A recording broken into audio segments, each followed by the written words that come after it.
I wanted to talk about the importance of relationships and how mindfulness and meditation can improve your relationships. I created a short acronym called BLC,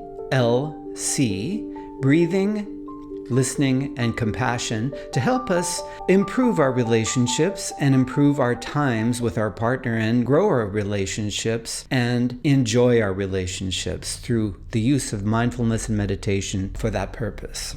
Now, when I was a kid, I started meditating and I was really ardent. I read a bunch of books. I was just continually reading, and I would go to ashrams and I would spend time in silence and meditation at these different places.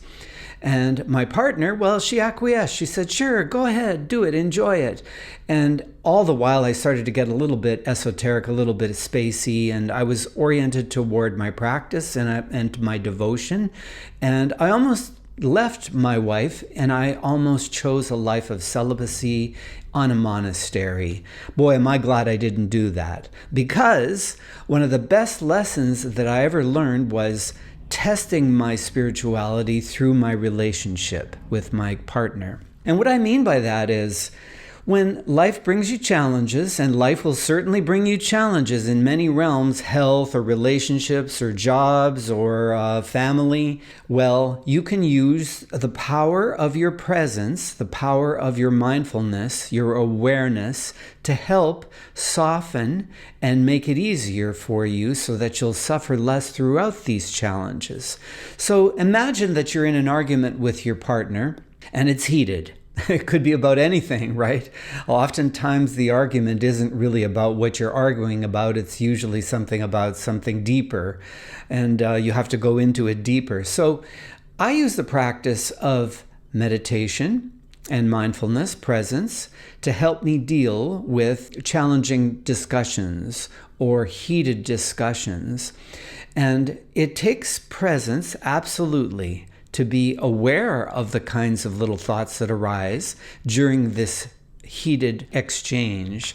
So the first thing is realizing that the thoughts are not things, that you are not your thoughts. They're kind of like little parasites, little viruses, little energy fields that float around you, but they're not who you are, and they arise and they dissipate. They arise and they dissipate. And in the middle of a heated argument, oh my God, you can have all kinds of things going on, right?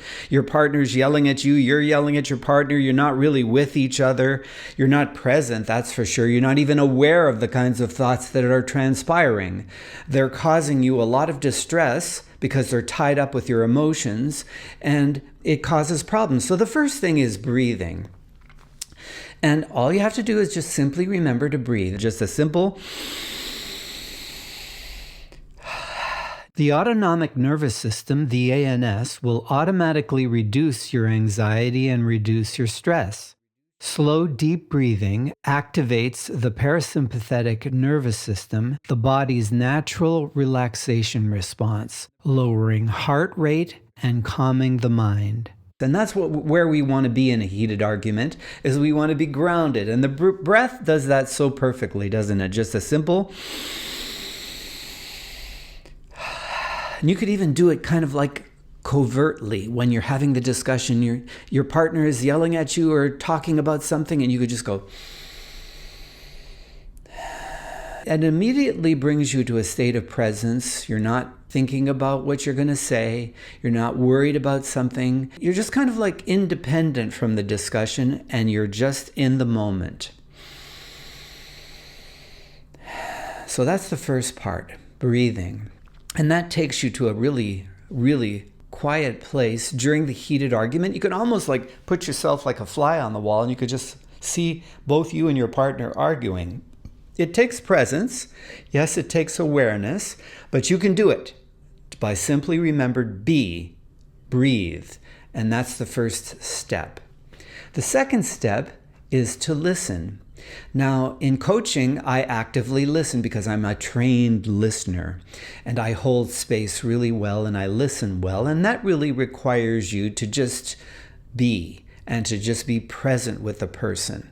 I remember I had this one coaching client. She lost her job. She got a diagnosis of cancer, and her husband said he was leaving her all in the same day. And all I did in that coaching session was to simply be there with her, to be present with her. And by the end of the coaching session, she had figured out a couple of the first steps to take in order to resolve or to mitigate or to move forward in her trajectory toward achieving peace in her life again and achieving structure in her life again and calm. All I did was listen. And some of the powerful things that I've learned in my relationship, because most people just want to be heard, they want to be validated, they just want to be heard. And if you can just simply be there with them and listen actively to what they have to say, that's the most powerful thing you can do to improve your relationship, is to simply be there with the person and to listen and to say, I understand. And also, it's a really good thing, a good technique I do with some of my coaching clients too, is I attune into their emotional state. And I align myself with that emotional state that they're in. And that gives them a great sense of validation, because that's all really they need, is just to be aligned with, to be compassion, to have some compassion with them. And that's the next letter, which is C, compassion. I love the word compassion. Compassion is the Latin etymology for the word compassion, compassio, which simply means calm, means together, to join, and passion means to suffer. So you're suffering with the other person. My wife is really great as a compassionate person. Her heart is open, and she can put herself into the shoes of other people very easily. I'm not as compassionate as she is. Seems like I'm more mind-oriented or insight or wisdom-oriented, knowledge-based. Her heart is open, so she feels for others very, very easily and naturally.